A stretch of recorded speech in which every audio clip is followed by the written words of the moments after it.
الحمد لله وحده والصلاة والسلام على من لا نبي بعده وعلى آله وصحبه ومن بهديه مقتدى أما بعد فأعوذ بالله من الشيطان الرجيم بسم الله الرحمن الرحيم يا أيها الذين آمنوا كتب عليكم الصيام كما كتب على الذين من قبلكم لعلكم تتقون أياما معدودات صدق الله مولانا العظيم قال النبي صلى الله عليه وسلم كم من صائم ليس له من صيامه إلا الظمأ وكم من قائم ليس له من قيامه إلا السهر وقال من لم يدع قول الزور والعمل به فليس لله حاجة في أن يدع طعامه وشرابه صدق الله وصدق رسوله النبي الكريم ونحن على ذلك من الشاهدين والشاكرين والحمد لله رب العالمين اللهم صل على محمد وعلى آل محمد كما صليت على إبراهيم وعلى آل إبراهيم إنك حميد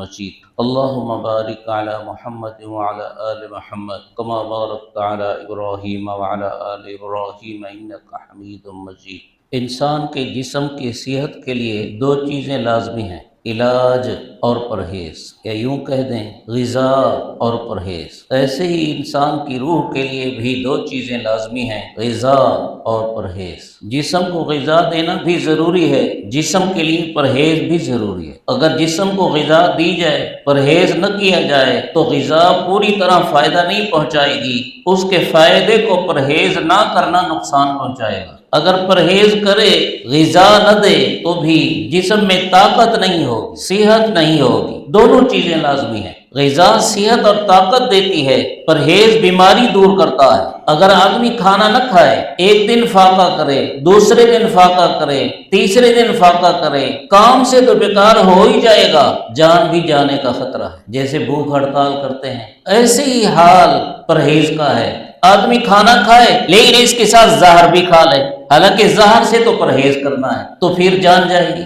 آدمی کو کھانسی آتی ہے، کھاتا پیتا ہے، لیکن ڈاکٹر نے بعض غذاؤں سے منع کیا، یہ نہیں رکتا تو کھانسی بڑھے گی۔ اب کھانسی کو دور کرنے کی صورت کیا ہے؟ پرہیز، جو ڈاکٹر نے بتایا۔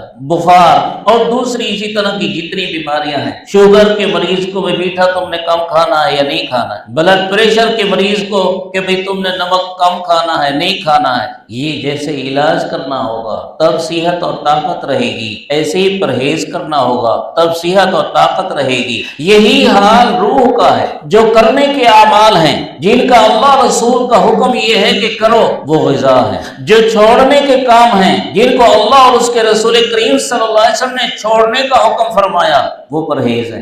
اگر روح کو غذا نہیں ملے گی تو بھی روح کی صحت اور طاقت نہیں رہے گی، روح کا پرہیز نہیں کریں گے تو بھی روح کی بیماری دن بدن بڑھے گی۔ جسم کی طرح روح کی غذا بھی لازمی ہے، روح کا پرہیز بھی لازمی ہے۔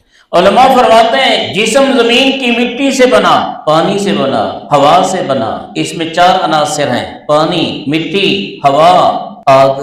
تو یہ جسم زمین سے بنا ہے، اس کی غذا اللہ نے زمین سے پیدا فرمائی۔ اب غذائیں زمین کی پیداوار جسم کو دیں گے، صحت و طاقت رہے گی۔ روح چونکہ اوپر سے آیا ہے، جسم زمین سے، اس لیے اس کی خوراک زمین سے۔ روح چونکہ اوپر سے آیا ہے، اس لیے اس کی خوراک بھی اوپر سے آئی ہے۔ کون سی والی؟ جو اللہ نے اپنے ہر نبی کو وحی بھیجی ہے، جو احکام بھیجے ہیں، جو دین بھیجا ہے، یہ روح کی غذا ہے۔ نماز ادا کرو، کسی روح کو غذا ملے گی۔ اللہ کا ذکر کرو، کسی روح کو غذا ملے گی۔ قرآن کی تلاوت کرو، کسی روح کو غذا ملے گی۔ حج زکوٰۃ کے اعمال کرو، کسی روح کو غذا ملے گی۔ روزہ پرہیز ہے، یہ کیا ہے؟ پرہیز۔ کھانا نہیں کھانا، بالکل نہ، وقت بدل دینا ہے۔ پانی نہیں پینا، اس کا وقت بدل دینا ہے۔ خواہشات نفسانی پر کنٹرول کرنا ہے، حلال خواہشات نفسانی سے بھی بچنا ہے۔ یہ کیا ہے؟ پرہیز۔ اللہ تعالیٰ نے قرآن پاک میں یہی لفظ فرمایا ہے، یا ایھا الذین آمنوا، ایمان والو، کتب علیکم الصیام، تم پر روزے فرض ہیں، کما کتب علی الذین من قبلکم، جیسے تم سے پہلوں پر فرض ہوئے، لعلکم تتقون، تاکہ تم تقوی والے بن جاؤ۔ یہ تقوی کس چیز کا نام ہے؟ پرہیز کا نام ہے۔ اللہ کی نافرمانیوں سے پرہیز، گناہوں سے پرہیز، اللہ کو ناراض کرنے والے کاموں سے پرہیز۔ روزے میں حکم ہے کھانا نہیں کھا سکتے، پانی نہیں پی سکتے، بیویوں کے پاس نہیں جا سکتے، حالانکہ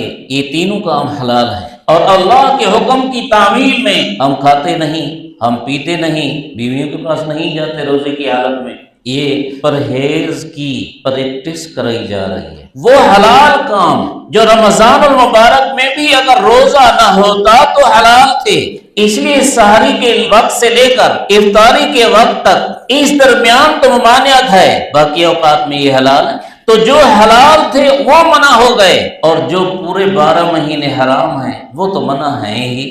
لیکن ہم کیا کرتے ہیں؟ کھانا چھوڑا، پانی چھوڑا کہ میرا روزہ ہے، بیوی کے پاس جانا چھوڑا کہ میرا روزہ ہے، لیکن جھوٹ چھوڑا، غیبت چھوڑی، بہتان لگانا چھوڑا، زبان کے گناہ چھوڑے، آنکھ کے گناہ چھوڑے، کان کے گناہ چھوڑے، ہاتھ کے گناہ چھوڑے، آمدن میں حرام کمائی چھوڑی، پاؤں حرام کی طرف جانے سے روکے۔ کتنے ہیں؟ روزے بھی ہیں اور یہ گناہ بھی چل رہے ہیں۔ روزے کا جو مقصد تھا وہ کیا حاصل ہوا؟ روزہ صرف ان 3 چیزوں سے بچنے کا نام نہیں ہے، روزہ سارے جسم و روح کے روزے کا نام۔ ہم ظاہری غذاؤں سے تو بچ جاتے ہیں لیکن روحانی پرہیزوں سے نہیں بچتے، روح کو بیمار کرنے والے کاموں سے نہیں بچتے۔ جھوٹ آدمی کا جھوٹ بولتے ہوئے رنگ بدل دیتا ہے، جھوٹ آدمی کا جھوٹ بولتے وقت رنگ بدل دیتا ہے، اور رنگ کیوں بدلتا ہے؟ دل پر اثر پڑتا ہے۔ جو کیفیت اور حالت دل میں آتی ہے اسی کا چہرے سے ظہور ہوتا ہے۔ آدمی پریشان ہے، چہرہ بتاتا ہے پریشان ہے۔ آدمی خوش ہے، چہرہ بتاتا ہے کہ آدمی خوش ہے۔ صدمہ پیش آ گیا، چہرہ بتاتا ہے کہ کوئی مسئلہ ہے۔ کوئی غلطی کی تھی اور کسی کو پتہ چل گیا، اس کی شرمندگی ہے، چہرہ بتاتا ہے کہ شرمندگی ہے۔ تو جیسے دل میں ہوتا ہے ویسے چہرہ ظاہر کرتا ہے۔ جھوٹ بولا، جب چہرہ جھوٹ سے تھوڑا کالا ہو گیا، اس کا معنی یہ ہے کہ اندر کالا ہو گیا۔ حدیث پاک میں آتا ہے کہ جب آدمی جھوٹ بولتا ہے تو اس کی بدبو منہ سے ایسی نکلتی ہے کہ اللہ کا فرشتہ 1 میل بھاگ جاتا ہے۔ انوار کے بجائے ظلمات، روشنی کے بجائے اندھیرے سامنے آنے لگتے ہیں۔ اب آدمی سوچتا رہتا ہے اب جھوٹ تو بول دیا، اس کو سچ کیسے کروں گا؟ ایک جھوٹ کو سچ بنانے کے لیے کئی جھوٹ بولنے پڑتے ہیں، لیکن برائی چھپانے سے نہیں چھپتی، جیسے نیکی چھپانے سے نہیں چھپتی۔ آدمی یہاں گلی میں رات کے اندھیرے میں پاخانہ کر لے، اس پر مٹی ڈال لے، لیکن مٹی سے اس نے چھپانے کی تو کوشش کی، آخر کسی وقت تو اس کی بو اٹھے گی۔ آدمی سے خدا نخواستہ بے اختیار میں ہوا خارج ہوگی۔ اب آدمی پریشان ہے، یہ ساتھ والوں کو پتہ نہ چل جائے، لیکن کب تک چھپائے گا؟ برائی ظاہر ہو کر رہی۔ ایسے ہی اچھائی، خوشبو لگائی اور آدمی نے اپنے اوپر چادر کمبل اوڑھ لیا کہ میری لگائی ہوئی خوشبو کسی تک نہ پہنچے، لیکن کب تک چھپائے گا؟ وہ ظاہر ہو کر رہی۔ اور پھر ہم اپنی برائیاں بندوں سے تو چھپاتے پھرتے ہیں، لیکن جس اللہ کی نافرمانی کی ہے اسے کہاں چھپا سکتے ہیں؟ وَهُوَ مَعَكُمْ أَيْنَمَا كُنتُمْ مَا يَكُونُ مِن نَّجْوَىٰ ثَلَاثَةٍ إِلَّا هُوَ رَابِعُهُمْ وَلَا خَمْسَةٍ إِلَّا هُوَ سَادِسُهُمْ وَلَا أَدْنَىٰ مِن ذَٰلِكَ وَلَا أَكْثَرَ إِلَّا هُوَ مَعَهُمْ أَيْنَمَا كَانُوا۔ آدمی جتنے ہوں، جہاں کہیں ہوں، اللہ ساتھ ہوتا ہے۔ وہ علم کے اعتبار سے ساتھ ہوتا ہے، دیکھنے کے اعتبار سے ساتھ ہوتا ہے، قدرت کے اعتبار سے ساتھ ہوتا ہے، سننے کے اعتبار سے ساتھ ہوتا ہے۔ وہ دیکھ رہا، وہ سن رہا، وہ قابو میں کرے، دیکھ کرے، کر سکتا ہے، وہ دیکھ رہا۔ ہم اس سے شرم نہیں کرتے۔ میں آپ جس کی نافرمانی ہے، جس کا قانون توڑ رہے ہیں، وہ خود دیکھ رہا اور ساتھ ساتھ اس نے اپنے CID چھوڑے ہوئے ہیں۔ ایسے CID جو کوئی نظر بھی آتے ہیں اور کوئی نظر نہیں آتے، لیکن ان کا CID ہونا معلوم ہے۔ سر سے لے کر پاؤں تک وجود کا ایک ایک حصہ، اعضاء، آنکھ، کان، زبان، ہاتھ، پاؤں اللہ کے CID ہیں، یہ اللہ کے CID ہے۔ آدمی گناہ بھی تو انہی سے کرتا ہے، اب ان سے گناہ بھی کرے اور ان سے چھپے، کیسے چھپے؟ کرتا ہی انہی سے۔ یوم تشہد علیہم السنتہم وایدیہم وارجلہم بما کانوا یعملون الیوم نختم علی افواہہم وتکلمنا ایدیہم وتشہد ارجلہم بما کانوا یکسبون ان السمع والبصر والفؤاد کل اولئک کان عنہ مسئولا۔ اللہ پوچھے گا ان CID سے متعلق، اور جب آدمی انکار کرے گا، اپنے جرائم چھپائے گا، تو پھر اللہ ان CID کو حکم کرے گا، بولو آنکھ سے کیا کیا، کیا دیکھا، کان سے کیا سنا، زبان سے کیا بولا، ہاتھ سے کیا کیا، پاؤں کدھر کو چل کر گئے، یہ چمڑے اور یہ کھالیں بولیں گی۔ یہ قرآن ہے، نبی کا فرمان ہے۔ زمین سے نکل کر ہم کہیں جا ہی نہیں سکتے. یا معاشر الجن والانس ان استطعتم ان تنفذوا من اقطار السماوات والارض فانفذوا لا تنفذون الا بسلطان. اے جن و انسان کی جماعتیں، اگر تم آسمان و زمین کے کناروں سے نکل سکتے ہو نکل جاؤ. جہاں کہیں بھی نکل کے جاؤ گے وہاں اللہ کی بادشاہی ہوگی، تم نکل ہی نہیں سکتے. اور یہ زمین ہمارا ریکارڈ جمع کر رہی ہے. اذا زلزلت الارض زلزالها واخرجت الارض اثقالها وقال الانسان ما لها يومئذ تحدث اخبارها. قیامت کے دن اللہ اس زمین کو حکم دیں گے، بتاؤ اپنی خبریں. ان فلان اپنا فلان قد فعل علی بقضا. یہ زمین بتائے گی فلاں نے میرے فلاں حصے پر فلاں نیک کام کیا تھا، فلاں نے میرے فلاں حصے پر فلاں گندا کام کیا تھا، فلانی نے یہ نیک کام کیا تھا، فلانی نے یہ گندا کام کیا تھا. یہ سے اب زمین سے نکل کے کہاں جائیں ہم؟ اور ہمارے دائیں بائیں دو فرشتے ہیں. ما یلفظ من قول الا لدیہ رقیب عتید. آدمی پر محافظ اور نگران تیار بیٹھے ہیں ہر وقت. ان علیکم لحافظین کراما کاتبین ان کل نفس لما علیہا حافظ. اللہ نے نگران مقرر کر رکھا ہے، ایک نیکیاں لکھتا ہے ایک برائیاں لکھتا ہے. میرے دل میں اگر آوے نا کہ میں ذرا اپنی زندگی لکھوں تو میں کیا لکھوں گا؟ جتنا اپنی اچھائیاں ذہن میں آتی جائیں گی وہ لکھتا جاؤں گا. اپنے اچھے اچھے واقعات، میں نے یہ کمال کیا، میں نے یہ خوبی حاصل کی، میں نے وہ کیا. لیکن یہ فرشتے صرف کمال اور خوبیاں نہیں لکھتے، انہوں نے ہماری پوری سوانح عمری لکھنی شروع کر رکھی ہے. اور یہ ہمارے برائیاں بھی لکھتے ہیں. آدمی چھپاتا ہے اور حکم بھی یہی ہے کہ اپنی برائیاں چھپاؤ، لوگوں کو بیان نہ کرتے پھرو کہ میں نے یہ گناہ کیا، میں نے وہ کیا. ہاں جس معالج سے جس پیر و مرشد سے تعلق ہے اس کو آدمی اصلاح کے لیے بتا سکتا ہے کہ میرے سے یہ غلطی ہوتی ہے. جیسے ڈاکٹر اور حکیم کو بتانا لازمی ہے کہ میرے میں یہ مرض ہے، ایسے ہی روحانی معالج کو روحانی ڈاکٹر کو بتانا لازمی ہے کہ میرے میں یہ مرض ہے. اور پھر جیسی وہ دوا تجویز کریں ویسا کرنا پڑے گا، جو غذا بتائیں جو پرہیز بتائیں اس کے مطابق کرنا پڑے گا.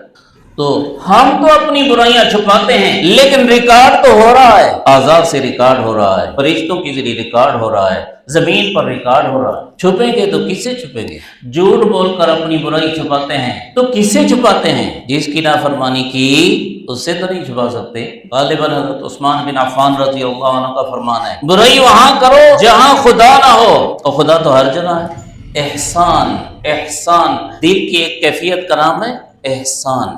اس احسان کی کیفیت سے متعلق حدیث پاک میں آتا ہے، حضرت جبرائیل علیہ السلام نے حضور صلی اللہ علیہ وسلم سے پوچھا تو حضور صلی اللہ علیہ وسلم نے فرمایا ان تعبد اللہ کأنک تراہ فإن لم تکن تراہ فإنہ یراک. اللہ کی عبادت ایسے کرو جیسے تم اللہ کو دیکھتے ہو، اور اگر تم نہیں دیکھتے تو اتنا یہ تو ہے کہ اللہ تمہیں دیکھتا ہے. اللہ جیسے نیکی کرتے دیکھتا ہے ایسی برائی کرتے بھی تو دیکھتا ہے. روزے نے سمجھایا جیسے حلال رمضان میں چھوڑا ہے ایسے ہی حرام 12 مہینوں میں چھوڑ دو.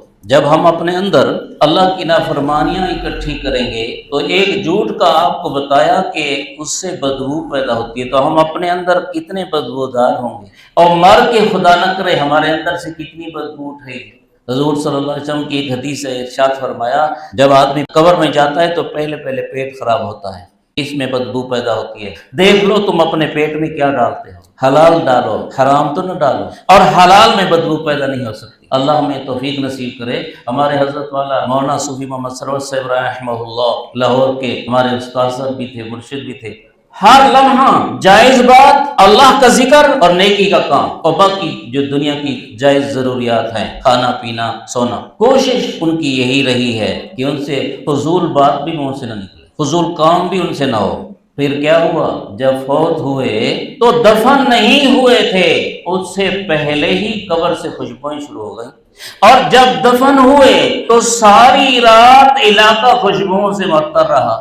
حضرت لاہوری رحمہ اللہ کا یہی حال، ہمارے دوسرے استاد جی مولانا موسیٰ خان صاحب روحانی بازی رحمہ اللہ کا یہی حال. یعنی اس طرح کے بڑے بڑے بزرگ ہمارے، امام بخاری محمد بن اسماعیل بخاری جن صحیح بخاری حدیث کی کتاب ہے، ان کی قبر سے خوشبوئیں آتی رہیں. زندگی جو اچھے اعمال سے گزاری، گناہ والی بدبو آنے ہی نہیں دی اپنے اندر. حضور صلی اللہ علیہ وسلم کی ایک زوجہ مطہرہ کا آپ صلی اللہ علیہ وسلم نے خود ذکر کیا، زوجہ مطہرہ کا خود ذکر کیا، تو دوسری زوجہ جن کے سامنے ذکر کیا وہ یہ کہنے لگی کہ وہ جو اتنی چھوٹی سی قد والی ہے، گالی نہیں دی ہے، یہی بولا ہے وہ جو اتنی چھوٹی سی قد والی ہے. تو نبی کریم صلی اللہ علیہ وسلم نے فرمایا تم نے ایسا بول بولا ہے کہ اگر اس کا جسم ہوتا اور میٹھے سمندر میں اس کو ڈال دیا جاتا تو میٹھا سمندر بھی کڑوا ہو جاتا۔ یہ گالی بھی نہیں، وہ جو چھوٹی قد والی ہے بس یہ بول ہے۔